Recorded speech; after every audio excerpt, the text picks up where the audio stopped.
En nuestro conversatorio de hoy me hice acompañar de dos estrellas, nuestra querida Dalul Ordey, neuropsicóloga en Neurotraining, y una invitada muy especial en el área de neurología pediátrica. ¿De qué tratamos? Pusimos sobre la mesa el tema del autismo e indagamos cuáles son los elementos que observamos en neurología y en neuropsicología para poder tener un diagnóstico de esta condición. Socializamos causas o posibles factores científicamente aprobados. También hablamos de lo que podrían ser síntomas observables que tienen que ser señales de alerta para los padres a llevar a sus niños a la consulta. Socializamos tratamientos innovadores y algunos alternativos, de los cuales la opinión de nuestros especialistas conoceremos. Dentro del espectro autista, conocimos los niveles y analizamos puntualmente el autismo no verbal e hicimos una comparación de lo que son las expectativas de los familiares, de los padres y lo que nuestros especialistas recomiendan expectar en estos casos. Fue, en definitiva, una conversación muy nutritiva. Yo me la disfruté muchísimo y espero que tú también. Sin más, para allá vamos.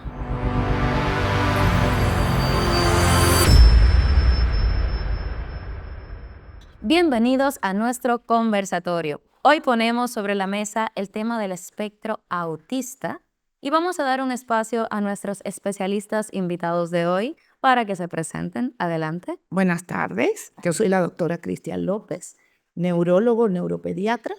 Pertenezco al equipo clínico de NeuroKids, que es una unidad de neurología infanto-juvenil, y al Hospital Robert Rick Cabral.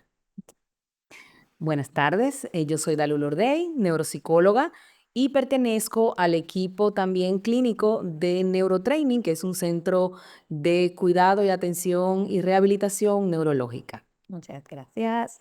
Bien, el autismo es un tema que ha tenido un auge en los últimos años, para decirle en los últimos meses, y creo que todos hemos escuchado alguna vez por ahí que fulano o el tema o en las redes. Pero tengo la pregunta, ¿qué es realmente el autismo? ¿Cómo podemos definirlo en términos aplatanados? ¿Qué es? ¿De qué se trata? Bueno, el autismo es un trastorno del neurodesarrollo. ¿Qué quiere decir eso? Que un individuo no adquiere las habilidades que debe tener dependiendo de su edad.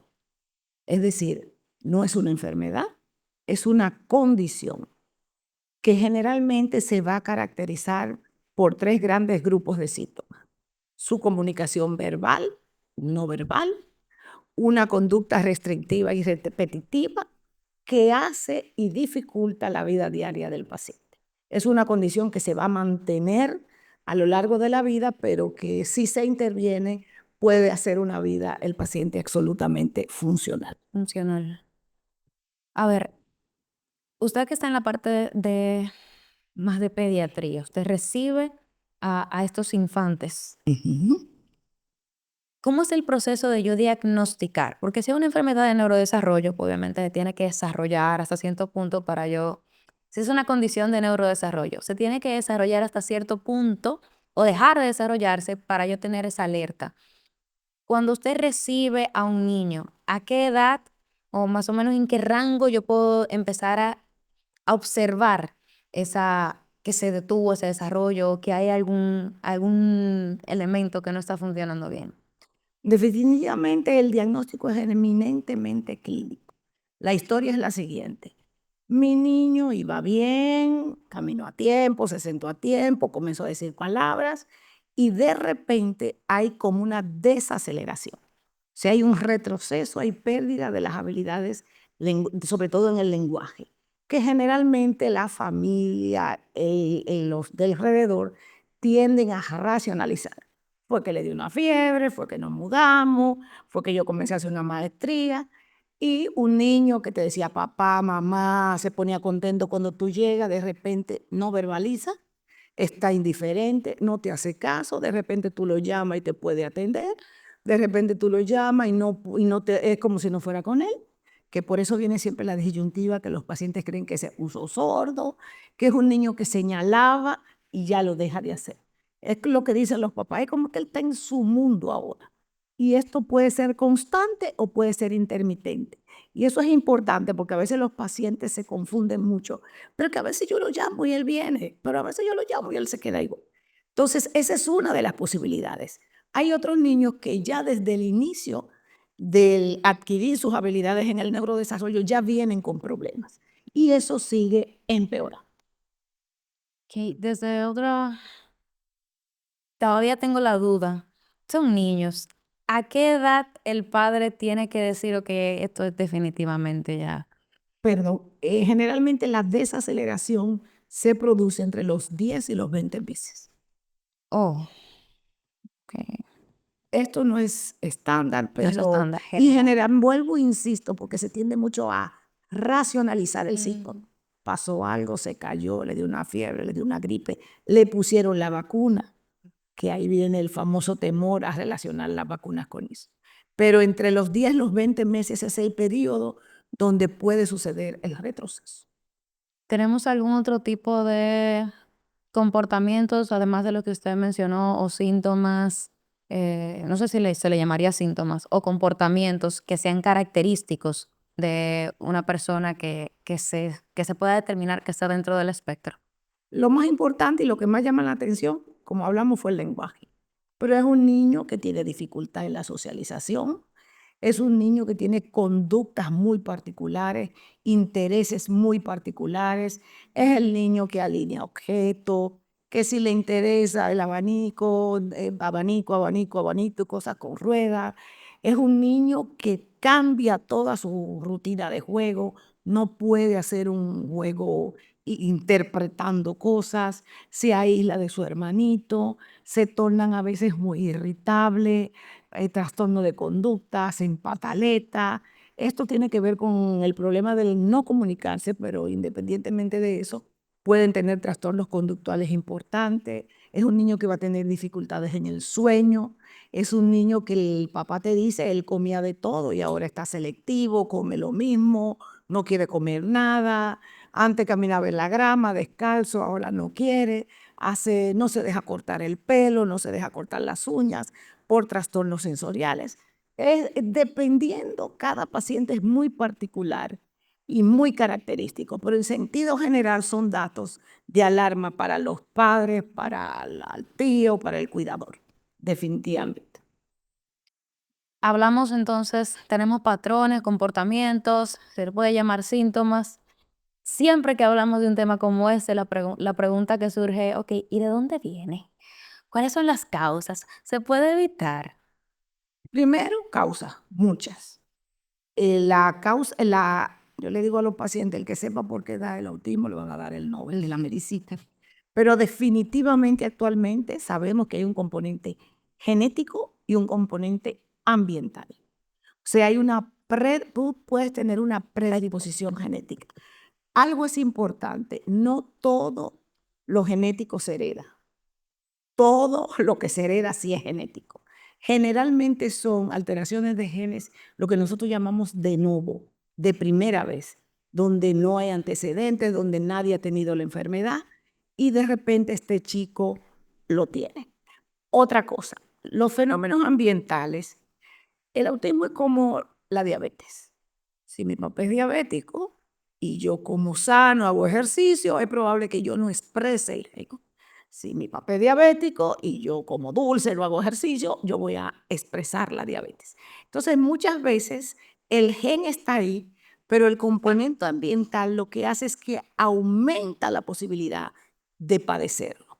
Dentro de esos antecedentes ambientales hay mucho, desde la historia perinatal, un niño, una mamá que tiene problemas infecciosos durante su embarazo, infecciones por virus, un bebé prematuro, un bebé que se asfixió, muchísimas causas perinatales a menor edad gestacional, o sea, mientras más pequeño es el bebé, mayor es la probabilidad de tener no solamente trastorno del espectro autista, cualquier tipo de neurodesarrollo. Inclusive se habla los japoneses hablan inclusive de exposición al polvo por las partículas, hablan hasta de exposiciones a las pantallas, eso no se ha demostrado muy bien, pero el clima, la calidad del agua, la higiene, hasta el ejercicio es capaz de modificar ese gen. Por eso se llama que es una herencia poligénica y multifactorial. Poligénica no es lo mismo que, yo conozco el término epigenética, pero No, poligénica la no lo. epigenética sí. Epigenética es un gen con el ambiente afectándote el gen y expresándoselo. Y es importante, una vez afecta el gen, tú puedes dejar de tener el estímulo y ya ese cambio se produce en el gen y se mantiene en el tiempo. Muy bien. ¿Algún comentario? Sí, varias cosas. Bueno, siguiendo la línea de lo que comentaba Cristian, pues el tema de esos elementos que se expresan o que caracterizan a una persona con autismo. En neuropsicología hablamos de una función o de un proceso que se llama cognición social, que Exacto. tiene que ver con todo lo que es el ámbito de la socialización, de la adquisición del reconocimiento de las emociones y de los procesos de interacción social, que van desde lo más complejo, como un juicio crítico, hasta lo más simple, que es reconocer la expresión de un rostro, o un tono de voz, o una broma, o un chiste, o la capacidad de tener empatía y de poder ponerse en el lugar del otro. Muchos de los estudiosos en el ámbito de de la neuropsicología expresan de que la persona con autismo es una persona con una cognición social, una teoría de la mente, una capacidad de poder entender e interpretar sus emociones y lo que el otro hace, expresa, y entonces por eso es un elemento que hace que ese aspecto de socialización se vea tan limitado. A eso agrégale también una falta importante de flexibilidad cognitiva, es decir, de procesos adaptativos, de poder adecuarse a cambios en su rutina, en sus actividades, incluso en la posición de los objetos. Por eso fíjate que las personas con autismo son muy celosas de la orientación de sus objetos personales, de los entornos en los que se desenvuelven, y de aquellas cosas que son importantes para ellos.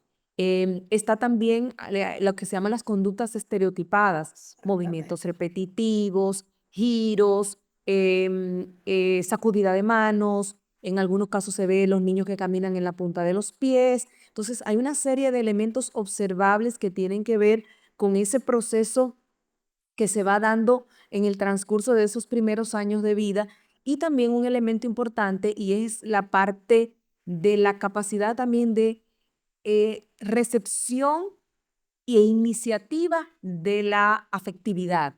Es un niño que para tú poder expresar un gesto afectuoso tienes que buscarlo, traerlo.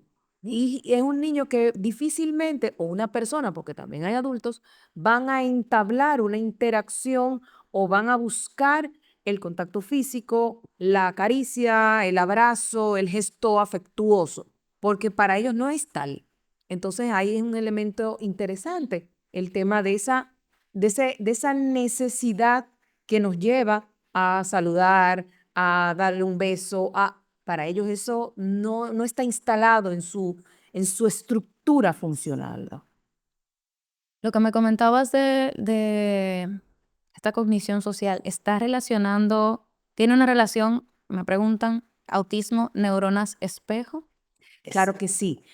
A ver, nuestro cerebro tiene un grupo de neuronas que no tienen una función específica y que tienen mucho que ver con aquellas cosas que se perciben del entorno y que hacen que mis neuronas creen una conexión como si yo estuviera realizando eso. Yo de repente veo a una persona tocando guitarra y mi cerebro crea una conexión como si yo estuviera tocando la guitarra sin yo ejercer esa acción, que obviamente si lo hago, pues esa estructura, ese circuito se fortalece y yo puedo desarrollar esa habilidad. Y eso pasa con todo. Entonces, ¿cómo yo aprendo a interactuar con el entorno? A partir de esa reacción que yo voy aprendiendo de lo que va pasando en mi interacción.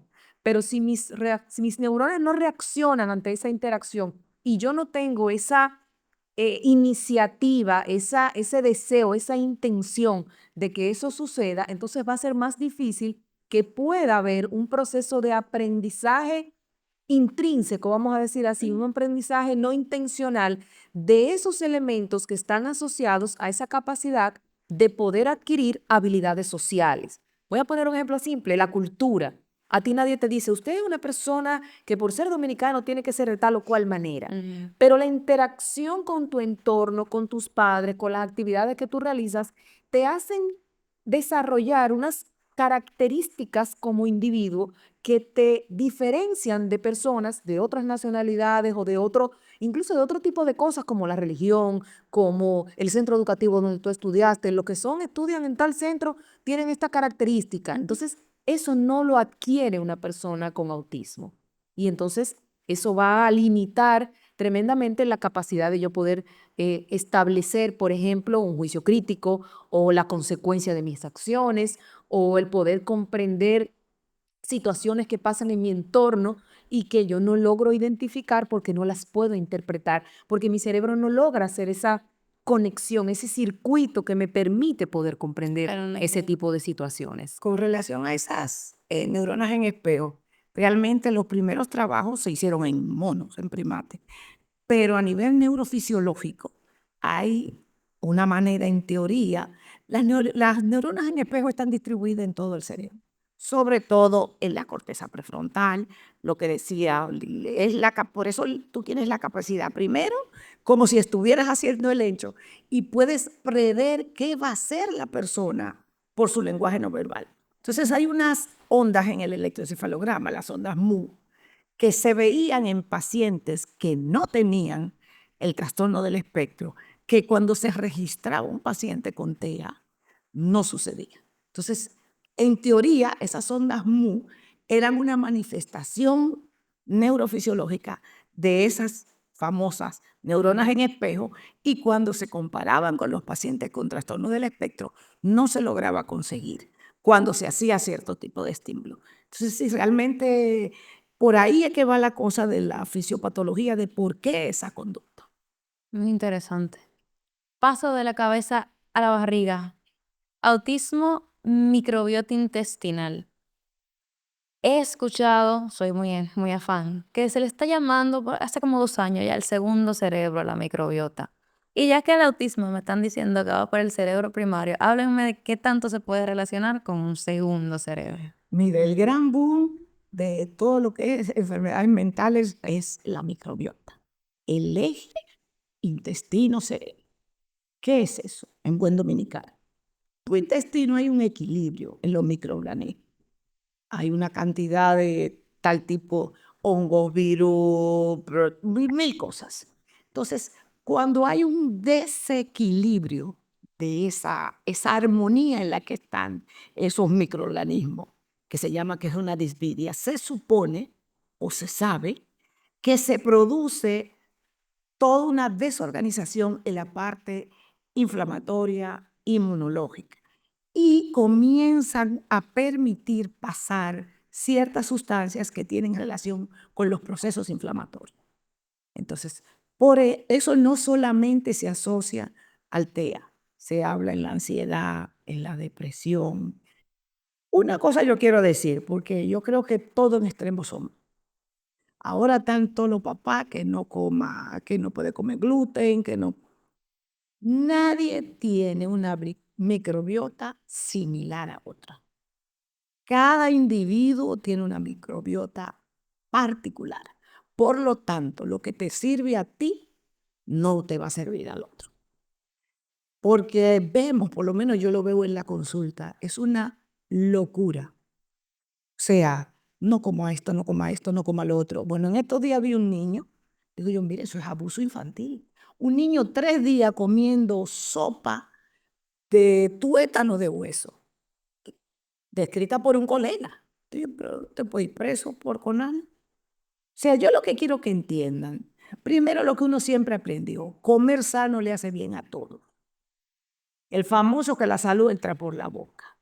Obviamente, los niños con TEA con muchos síntomas gastrointestinales, es muy probable que esa microbiota esté desorganizada y esté produciendo más manifestaciones. Pero no es que si tú te dejas de comer gluten, tú te vas a sanar de autismo. Yo a veces le digo a los padres, sobre todo en el hospital, mire, toda esa energía que usted gasta comprando leche de almendra, que a veces no pueden ni comer, váyase para la playa con su hijo. Y eso es estimulación temprana. Y coma sano, no le dé dulce, lo que coma sano. Porque yo creo que a veces estamos exagerando en el asunto de la famosa microbiota. Sí, existe, es un hecho, está relacionado con trastornos inmunológicos, trastornos neurológicos, y hay que comer bien. Y uno lo ve en esclerosis múltiple, inclusive en Parkinson. Lo que quiero que entiendan es que dejar de comer gluten no cura el autismo, porque también hay mucha gente aprovechándose de los papás. Y es como yo le digo a los padres de mis niños, yo soy el abogado del diablo, yo soy la que la tengo que defender. Porque si a mí, con un niño en una condición con mucha dificultad, me dicen que camine con la cabeza para abajo y los pies para arriba, yo voy a caminar. O sea, yo los entiendo. Entonces, a nosotros como médicos es que nos toca vigilar que los tratamientos estén basados en evidencia. Porque es una mina, ya la gente se dio cuenta que es una mina de oro todos estos tratamientos. Entonces, le venden sueño.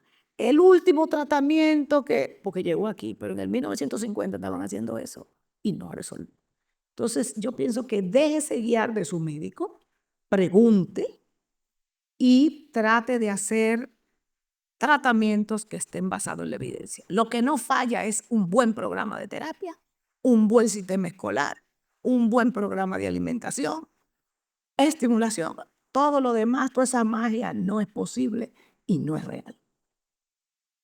Hablamos de individualidad y también conozco que el autismo es un espectro porque hay una gran, porque no me cabe ni que hay escalón 1, escalón 2, escalón 3. Aún así, mi pequeño cerebro le sigue diciendo los tipos de autismo. ¿Cómo se podrían categorizar o cómo se categorizan realmente si es que se hace o cómo se maneja ese tema? Bueno, darlo a la experta Dale. en todas sus pruebas. A ver. Grado 1, grado 2, grado 3, nivel 1, nivel 2, nivel 3, alto rendimiento, sin alto rendimiento. Correcto. Es una cosa importante que la gente entienda de dónde viene todo este rebú de toda esa nomenclatura. Hay un librito, bueno, darlo a la experta, que todo el mundo se pone de acuerdo de cómo se van a llamar las cosas, no solamente el TEA. Por un asunto geográfico, nosotros usamos el que usan los gringos, el DCM. Hay DCM 1, 2, 3, 4, llegaremos al 500. Entonces, hasta 2013 estaba el DCM 4. Con esa nomenclatura crecimos, que se llamaban autismo, Asperger, el RED, que ya se sabe que es otra cosa, que es un gen, eso son niñas que se deterioran, que tienen cierto comportamiento, ya eso no va. Trastorno inespecífico del neurodesarrollo, bla, bla, bla, bla, bla, bla. Cuando vino el DSM-5, que fue mayo de 2013, hubo mucha discusión. Inclusive usted podía entrar a la página y dar todas sus opiniones. Inclusive mucha gente no estuvo conforme porque se volvió un arroz con mango. Y todos esos trastornos comenzaron a llamarse iguales.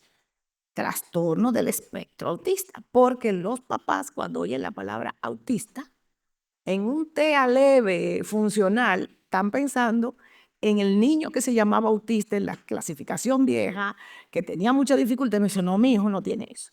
Entonces yo lo que le digo es, mire, el espectro de rojo va desde rosadito claro hasta color lino. Así va esto. Todo eso puede ser TEA. Y ya, gracias a Dios que tenemos nuestras neuropsicólogas que nos le hacen toda su prueba, porque aunque el diagnóstico es clínico, se confirma con todos esos test, se le aplica y clasifica. Y en base a eso, entonces usted dirá 1, 2, 3, leve, moderado, severo, como usted quiera. Voy a tirar el balón para acá. Ajá. Bueno, ciertamente lo que dice Cristian es que cada persona con TEA es un diagnóstico distinto completamente, porque ahí influyen una serie de factores, por ejemplo, toda la parte genética, la carga genética que tiene ese niño de sus padres, pero también el entorno en que se desarrolla, pero también el tipo de alimentación que tiene, el lugar donde reside, todo lo que tiene que ver, tú mencionabas ahorita la epigenética, qué hay a su alrededor que va a influir de una forma u otra en que haya un mayor o menor desarrollo en la manifestación de este trastorno. Otro elemento importante es el tema de la caracterización. Lo que hace el DSM, en este caso 5 que vamos, es que me va a dar una serie de criterios que yo esté aquí en República Dominicana, en Argentina o en Francia, van a ser iguales para hacer un diagnóstico, de manera que podamos tener un criterio unificado, por lo menos de saber qué cosas yo debo observar y qué cosas deben estar presentes por un lapso de tiempo. O sea, tiene unas características, no es que ese niño tiene 3 meses haciendo una cosa y de repente cambia a otra, no, es que tiene que haber un patrón de situaciones, de conductas, de procesos que se van dando o que no se van desarrollando y que son los que nos van a dar la guía de cómo yo puedo caracterizar el grado de severidad que puede tener, pero también el nivel de apoyo que va a requerir ese niño o esa niña o ese adulto que ya tenga un trastorno que ha venido arrastrando a lo largo de la vida. Pero además hay otros factores que influyen. Por ejemplo, mencionábamos ahorita el tema de la alimentación. Uno de los procesos más difíciles a veces con las personas con autismo, principalmente el niño pequeño, es precisamente el tema de la alimentación. ¿Por qué? Porque como mencionaba la doctora, pues empieza a ver, si no lo existe desde el principio, una selectividad alimenticia, ya sea por el sabor, por la textura, por la razón que sea. Entonces, encima de eso, tú agregarle un estresante adicional, que es que tiene que comer esto o aquello o lo otro, cuando no le gusta, cuando no es capaz de digerirlo, te agrega un estresor adicional que más que ayudar va a perjudicar en ese proceso de trabajo, de intervención adecuada. Y el tema multidisciplinario. Esto no es un tema que no lo trabaja solo el neurólogo, solo el neuropsicólogo, solo el logopeda. No, es un trabajo interdisciplinario y que tienen que converger para poder tener el mejor proceso de intervención posible, farmacológico si así hace falta, terapéutico que siempre va a necesitar, pero además esa terapia tiene distinta gama. Está la terapia cognitivo-conductual, está la terapia para el tema de la sensorialidad, está todo el tema de la parte ocupacional, de tú buscar la forma de que esa persona con esa situación pueda tener una capacidad de autogestión, de poder ser en el futuro, poder tener un proceso de ser autosuficiente o de poder por lo menos tener una interacción que le permita sobrevivir de manera autónoma, independiente, de manera autónoma, que son los procesos que debemos trabajar y que debemos tener en cuenta al verificar en ese proceso de evaluación qué nivel de apoyo, qué requiere ese trabajo o esa intervención que se va a hacer, que va a ser diferente para cada niño, aún se encuentre dentro de la misma gama del espectro, porque va a ser individualizado. Si bien es cierto que hay elementos comunes, también es cierto que van a haber un montón de elementos diferenciadores que están asociados a todo eso que te mencionaba anteriormente. Hay instrumentos que se utilizan para evaluar a las personas con autismo que te dan una idea de hacia dónde van esos criterios de gravedad, si lo queremos llamar de esa manera, o de necesidad de interacción o de intervención. Pero también hay otras pruebas de neuropsicología que te ayudan a evaluar otras habilidades, porque está también el tema de la parte cognitiva de ese niño. O sea, hay niños con autismo que no tienen ningún tema de dificultad a nivel de desarrollo cognitivo, me refiero a aprender a leer, a escribir, a hacer todo lo que un niño que no tenga el trastorno lo hace. Hay niños que tienen habilidades por encima de lo que, de la capacidad típica, y hay niños que van a tener un desarrollo menor, el desarrollo típico asociado a su edad. Entonces, cada uno de esos elementos tienen que evaluarse, tienen que verificarse para tú poder entonces utilizar algo importante, y es empezar y trabajar la intervención a partir de las fortalezas que ese niño tiene. Porque a veces nos concentramos tanto en trabajar con lo que no hace, con lo que no hace, con lo que no hace, con lo que no hace, y se nos olvida que hay un montón de cosas que sí hace, que si yo las puedo promover, que si yo las puedo fortalecer,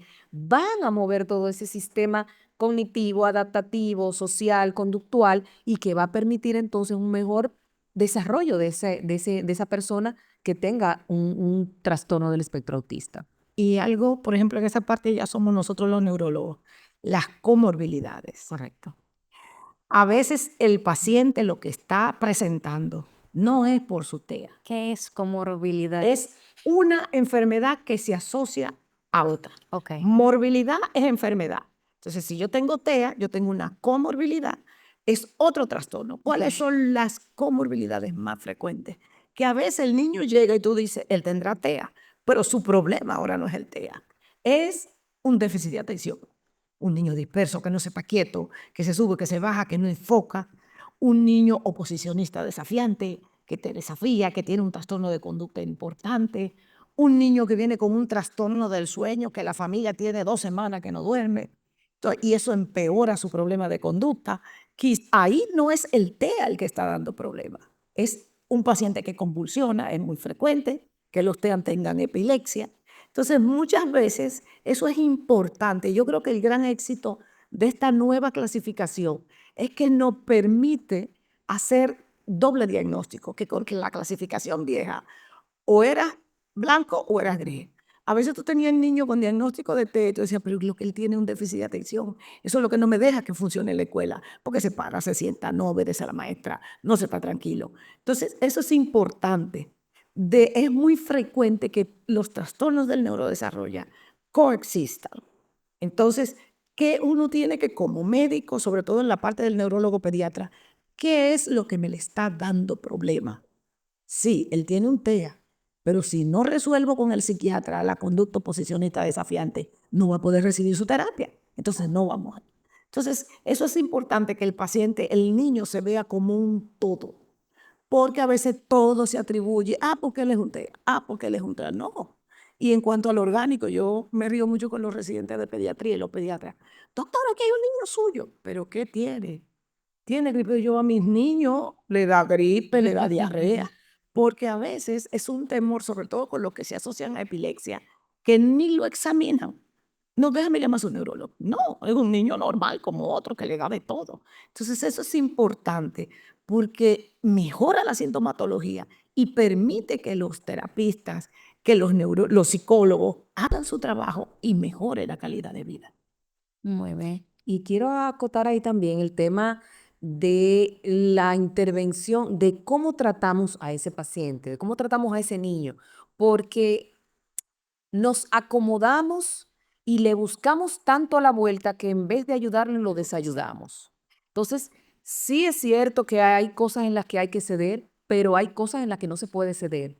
Y hay cosas en las que hay que ser firme, con amor, con paciencia, pero que hay que hacer sí o sí. Entonces, muchas veces los padres, por temor a que te haga una pataleta en la calle, a que te haga un show en algún sitio, a que no se entienda o a que porque son insistentes. Cuando quieren algo y le dan hasta que lo consiguen. Pero ahí es una lucha de poder, ahí hasta dónde tú llegas y hasta dónde yo llego. Entonces, hay que también trabajar esa parte de orientación sistémica de la familia, de la escuela y de todo el que en algún momento interviene en la interacción con ese niño para que todos hablemos el mismo idioma. Y si tú le dices que no, yo le digo que no, y aquel le dice que no, no le va a quedar más remedio. Pero si yo le digo que no, pero tú le dices que sí, ya hay un escape que no nos va a permitir esa coherencia, esa sistematicidad para realmente poder accionar de manera que haya una respuesta positiva y que haya un avance en ese niño o en ese paciente con trastorno del TEA. Y como dicen los papás, ay doctor, él sabe. Digo yo, él no tiene discapacidad intelectual. Él no tiene retraso mental. Es lo que tiene un TEA con tres áreas donde él no funciona, pero en el resto él está muy bien. Pero ellos saben y la manipulan. Claro. Y consigue lo que quiere. Porque son unos espectáculos. A ver, dentro de ese espectro que me mencionan, ¿dónde caería? Obviamente, no funciona así, pero lo que es el autismo no verbal. Mire, el autismo no verbal, que mucha gente prefiere no llamarlo así, ¿Cómo se le dice? sino preverbal, no oral, No oral. porque él tiene un lenguaje, es lo que no habla, Ok. ¿sí? ¿Qué es su problema? Por ejemplo, el autismo no verbal o no oral muchas veces se produce porque tiene una praxia del lenguaje, esa incapacidad de poder producir lenguaje. Pero esa no es la generalidad. La generalidad es que no habla. Entonces, ¿qué usted va a hacer? Hay que buscarle un método de comunicación. Porque muchas veces nuestros pacientes, cuando doctor, él no va a hablar, entonces como que todo el mundo tira la toalla. Él no va a hablar, pero él tiene que aprender otro método de lenguaje para comunicarse. Un iPad, láminas, hasta lenguaje de señas. Y tú lo ves, que muchas veces la familia tiene la expectativa de que va a hablar y cuando entiende que no va a lograr un lenguaje fluido, entonces como que todo el mundo baja la guardia. Y generalmente son niños que ya van creciendo. Entonces viene la frustración, una adolescencia. Entonces no, si su niño no logra lenguaje, hay que ver cómo es que nos vamos a comunicar con él. Como usted quiera, con lámina, ahora con ellos que aman su tecnología, es un éxito, pero tiene que aprender a comunicarse, porque ese no es el fin. Porque muchas veces los pacientes, los familiares entienden que el fin de un té hay que hable, y no es así. En graduación, bueno, tú me corregirás, pueden ir desde grado 2 hasta grado 3, promedios hay. Y el cerebro de un paciente no oral o que no habla, no es diferente al de otro TEA. Lo importante es que tiene que conseguirse un modo o una manera de que él se comunique, porque es muy frustrante, sobre todo ya en niños grandes, que todo el mundo se relaja, bueno, ya él no va a hablar. No, no, eso no es así. Y hay muchísimos métodos ahora, sobre todo a nivel de iPad y cosas de estas que se logran y las terapeutas hacen maravillas, esas logopedas con eso. Y le cambia la vida, le cambia la vida. Porque tú vas a un restaurante y él puede decidir qué es lo que quiere comer, él interactúa y sobre todo que mejora la conducta. Yo siempre le digo a los padres, póngase un tape en la boca y que usted no puede hablar. A las 2 horas usted está ladrando. Entonces hay que buscar la manera de que se comunique, porque inmediatamente baja la ansiedad, inmediatamente mejora la conducta. Sí, y ahí voy con lo que mencionábamos, lo que mencionaba hace un rato, o sea, ya sabemos que no va a hablar, o sea, ¿qué otra forma, qué otro va a hacer? ¿Qué otra manera de comunicación va a tener? ¿Qué otras habilidades puede desarrollar que no necesite la oralidad? Yo puedo pintar, yo puedo tocar un instrumento musical, yo puedo ser bueno en programación, matemática, él puede hacer de todo, o ella puede hacer de todo. Excepto hablar. Excepto hablar. Que además, si en algún momento, porque igual lo que mencionaba, el tema de que no hable no necesariamente, no implica que no tenga la capacidad de hacerlo, ni el lenguaje, ni el conocimiento del contenido semántico para poder expresarse. Es que en su sistema eso no está instalado, no está esa prioridad, por decirlo en algún término llano, de interactuar verbalmente con el otro. Pero va a buscar de alguna manera la forma de satisfacer sus necesidades. Si tiene hambre o si quiere algo, va a buscar la manera de hacérselo saber. Entonces, vamos a ver cuáles son esas formas alternativas, cuáles son esas habilidades que sí tiene, porque debe tenerlas, y vamos entonces a trabajar en base a eso. Cuando dejamos de insistir, a veces es que las cosas suceden y pasan muchísimas situaciones diferentes. Cuando ya yo tiré la toalla, ya yo dije, bueno, ya vamos a buscarle la vuelta y vamos, en vez de seguir insistiendo en A, vamos a buscar caminos alternativos. Entonces, esos caminos alternativos hacen que fluyan las cosas y después se da la cosa de manera natural, si es que se va a dar, porque no necesariamente implica que va a llegar un momento en que va a haber la presencia de la oralidad, pero sí de comunicación, que no es lo mismo. Es comunicación. Yo puedo comunicar sin decir una palabra. Cuando yo veo un letrero, yo sé lo que dice, ya yo sé el mensaje que me está transmitiendo, y eso no habla, pero sí hay una intención y una forma de hacer que ese mensaje se comprenda. Y eso es lo importante. Sí. Y como yo le digo siempre a los papás, él lo único que hace es que no habla. Él no le entiende, porque a veces cree como que tiene retraso mental. Le digo, no, no. Yo tengo una neuróloga pediatra que ella no habla mucho inglés. Entonces vamos de congreso. Y voy, ¿cómo tú te haces? Y eso yo se lo aplico a los TEA. Dice, yo tengo un primo sordo mudo que ha viajado el mundo. Es lo mismo. O sea, si usted no tiene oralidad, pero usted tiene el resto de su vida usted no se puede poner límite. Y eso es importante, porque a veces creen que que tiene retraso, que él no habla. No, no y no. Hay que insistir. Usted tiene que conseguir que él se comunique como sea.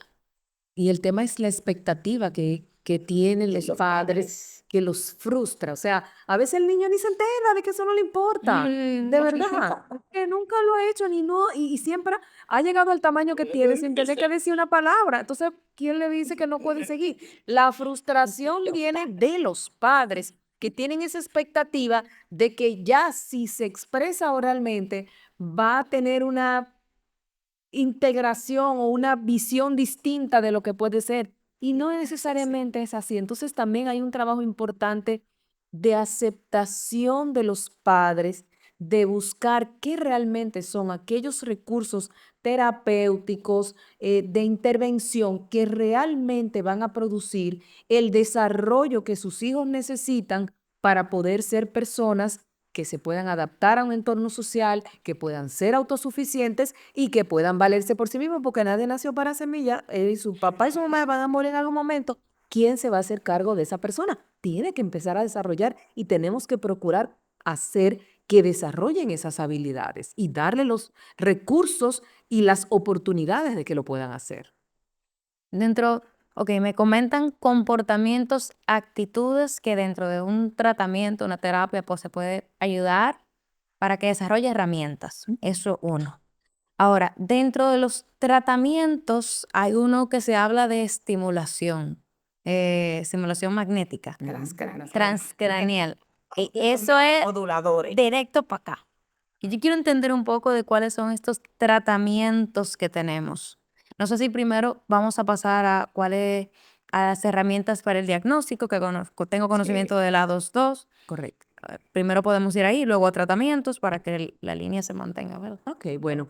Hay una serie de pruebas que se han desarrollado y que están estudiadas, probadas y se van actualizando. De hecho, el ADO se actualizó con el DSM-5 porque lo que busca es equiparar el resultado de la prueba con el criterio para el diagnóstico y está basado en eso. El A2 es una prueba que tiene una serie de actividades dependiendo de la edad y del tipo. Por ejemplo, hay una prueba que es para niños de tal edad verbal, pero esa misma está para el niño que es no verbal, como tú mencionabas, para poder determinar qué habilidades sí hay presentes independientemente de la oralidad o no que tenga el niño.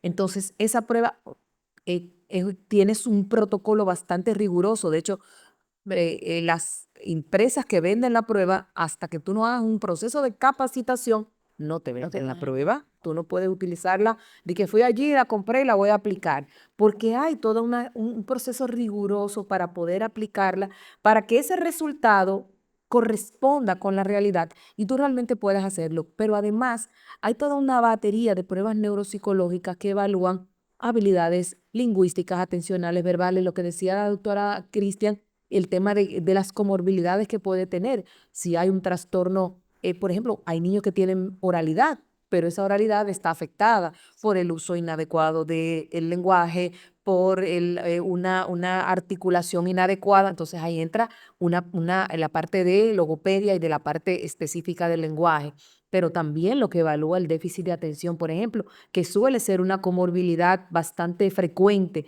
en niños con TEA. Entonces, que a lo mejor no tiene que estar brincando, pero sí es sumamente inatento, por ejemplo. Y entonces, que de por sí ya tiene un proceso de aislamiento social, que además tenga un proceso atencional afectado que lo haga más disperso todavía dentro de ese proceso. Entonces, son elementos que tú tienes que introducir dentro del proceso de evaluación para un diagnóstico lo más acertado posible. Siempre voy a decir que ese diagnóstico no es un diagnóstico unidisciplinar, sino multidisciplinar. Independientemente de que yo como neuropsicólogo te diga, sí, mira, hay un trastorno del lenguaje importante en la articulación, etcétera, lo ideal es que vea un logopeda que sepa realmente del lenguaje, porque yo puedo darte lo básico, pues yo no soy logopeda, yo no puedo dar terapia del lenguaje. Ahora, yo sí puedo tener en mi equipo quien pueda decirme, mira, dentro de este proceso, entonces estas son las áreas que están necesitando trabajarse y reforzarse y mejorarse. Y entonces ahí entra toda la parte de la neurología, ya con las pruebas neurológicas más formales, electroencefalograma, resonancia magnética, espectroscopía y una serie de estudios neurológicos que ven al cerebro físicamente, estructuralmente, químicamente, y que entonces nos dan ese panorama completo para tu poder realmente establecer un diagnóstico adecuado. Bicochito, aquí. Dígame, señorita. Vamos entonces en la parte de estimulación magnética transcraneal. Bueno, yo creo que vamos a comenzar un poquito Antes. Cuando Dalú me envía al paciente, ¿qué yo tengo que hacer? Bueno, lo primero es descartar organicidad. Aunque sabemos que las estructuras en los pacientes con TEA tienen variabilidad, el área del cerebelo, el tallo cerebral, el lóbulo frontal sobre todo. Recuérdese que el TEA es un problema de conectividad, de conexiones. En sentido general, ¿qué hacemos? Perfil audiológico para saber si oye o no oye. Eso es obvio. Y nosotros hacemos resonancia, puede ser con o sin espectroscopía, y sobre todo videoelectroencefalograma para descartar sobre todo comorbilidades, que no hay epilepsia. Las únicas condiciones donde si usted tiene alteraciones electroencefalográficas de tipo epileptiforme, aunque usted nunca en su vida haya tenido un ataque de epilepsia, tiene que medicarse, porque ya los estudios dicen que está relacionado la cantidad de puntas anormales que tenga con los niveles de dificultad. O si yo no medico esto, las terapeutas no van a conseguir la respuesta. Entonces, ya tenemos el diagnóstico, ahora todos queremos que el niño sea un niño neurotípico y comenzamos los tratamientos. Yo le digo a los padres, terapia, terapia, terapia y más terapia. Yo siempre digo, y mire que yo estoy formada para recetar, pero las medicaciones que yo pueda utilizar solo van a mejorar un síntoma. Y yo muchas veces le digo, usted va, si su terapeuta me dice que ahí tienen que este muchacho no se me enfoca, no, esto, bueno, manejamos déficit de atención y si hay que poner alguna medicina, se le pone. Si está muy hiperactivo, si está muy irritable, yo le pongo una medicación no para sanar el TEA, para mejorar un síntoma, para que pueda sus programas de terapia y su escolaridad y en la casa ser todo más efectivo. Entonces hay lo que llamamos manejos no tradicionales, medio alternativos. Hay desde hasta flor, de qué sé yo, que bache, desde que te bañe con arcilla, hay de todo. Y está un grupo de que si te coge el pelo, que te miden lo quelante. Bueno, había uno que le daban cloro de piscina, que eso se volvió un fenómeno en España y hubo que hacer una página diciendo que le daban una limpieza donde el niño vomitaba. Vino una aquí a Romana y lo que estaba dándole era cloro de piscina. Terapias quelante para quitar hierro, que sea, una locura. Vienen lo que se llaman neuromoduladores y dentro de ellos está la estimulación magnética transcránea, que hay de varios tipos, de alta frecuencia, de baja frecuencia, que lo que busca más o menos es lograr cierta neuroplasticidad, pero lo que no esté basado en evidencia, no lo utilice. Medicaciones, aripiprazol, risperidona, metilfenidato si fuera necesario. No daña la neurona, no quema neurona, no le daña, porque se hacen unas campañas por época. No son adictivos. Yo soy la primera que quiero quitárselo en cuanto sea posible. Pero si no ayudo a su terapeuta, no se lo voy a quitar nunca. Entonces, es manejo de síntomas, básicamente, cuando el neurólogo interviene. Eso es así, es que por eso la importancia del trabajo interdisciplinario. Si yo llego, recibo un paciente y yo le evalúo, yo no tengo seguridad, sí o sí tiene que llegar a neurología, donde la doctora López, o viceversa. O sea, no tengo claro qué es lo que hay aquí, vamos a aclarar el proceso. Igual el tema de muchos padres no quieren medicar a sus hijos. Pasa con personas con el TDAH, pasa mucho con el tema del autismo, pero Y es normal, y es normal, pero el tema es para poder empezar un proceso eficiente de avance a través de la terapia, yo tengo que tener el escenario ideal para poder intervenir. Y entonces, y lo hemos hecho muchísimas veces, vamos a empezar a medicar, vamos a empezar la terapia, y en la medida en que la terapia avanza, que los cambios se van dando, vamos a ir bajando la dosis del medicamento hasta que sea el momento adecuado de retirarlo y ya se continúe la terapia para hacer que ese proceso, que esas habilidades adquiridas sean perdurables en el tiempo y hagan de esa persona la funcionalidad necesaria y el desarrollo de habilidades adecuados para poder seguir sin esa ayuda farmacológica. Y hay una parte en la dinámica familiar que yo le insisto mucho a los papás. Si podemos evitar que nos etiqueten al niño, vamos a hacerlo. Y es verdad, hay niños que nunca van a necesitar medicina felices, pero hay otros que desde que yo lo veo que entran por esa puerta, yo digo, no se va a poder trabajar si no ayudamos a sostenerlo. Pero es todo un mundo y lo importante es cada paciente es diferente y único y tiene un tratamiento diferente y único. No hay panacea para todo el mundo. No hay fórmula mágica. No, que mira, que le dé esto, que eso es un pájaro. Bueno, señoritas, muito obrigado. Quiero saber si quieren dar un mensaje final para el cierre, sea los padres que tienen conciencia ya de la condición de sus niños o aquellos que tienen sospecha de. Para los papás, mientras más rápido hacemos el diagnóstico, más rápido comenzamos a trabajar. Hay estudios de la edad promedio en cuanto se diagnostica. 48 meses en Estados Unidos, en Canadá, 36 meses, 18. Lo que sí sabemos que mientras más pronto comenzamos, mayor es la probabilidad de que su niño sea funcional. Lo entendemos. Esto es un diagnóstico que se hace un duelo. Y muchas veces hay negación. Y muchas veces el papá sabe que su niño tiene problemas, pero no se atreve a ir.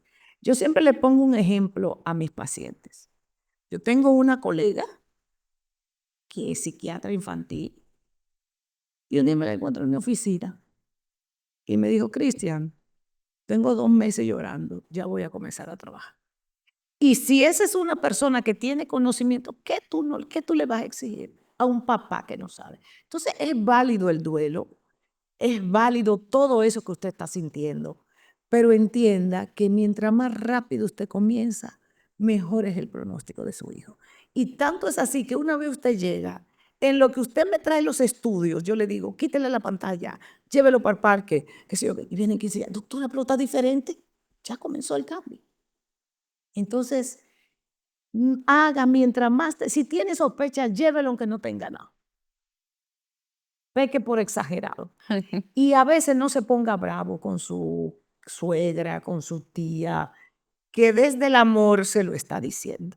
No quiere mal para usted ni para su bebé. Eso es así. Y siempre buscar lugares, personas y profesionales calificados y probados para trabajar con sus hijos.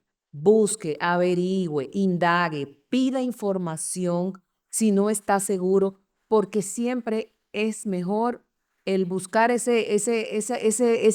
poquito más y realmente buscar y encontrar un profesional que tenga las competencias, la ética y la seriedad de poder hacerlo y de poder ofrecer no solamente un proceso de evaluación y diagnóstico adecuado, sino también un proceso de intervención que sea el que le diga a usted, no lo lleve a un neurólogo o no haga esto, mírelo, cójalo con pinza, porque es que no hay no hay un solo profesional para intervenir en este proceso. Tiene que haber tiene que haber un equipo de trabajo detrás de esto. Y el tema de buscar ayuda para usted. Si usted es que le cuesta entender y aceptarlo, entonces busque ayuda, porque eso es también sano para usted y para usted poder hacerlo mejor por sus hijos. Y sin familia, sobre todo. Bueno, muchas gracias por su conversación y a ustedes gracias por llegar hasta el final. Nos vemos en la próxima.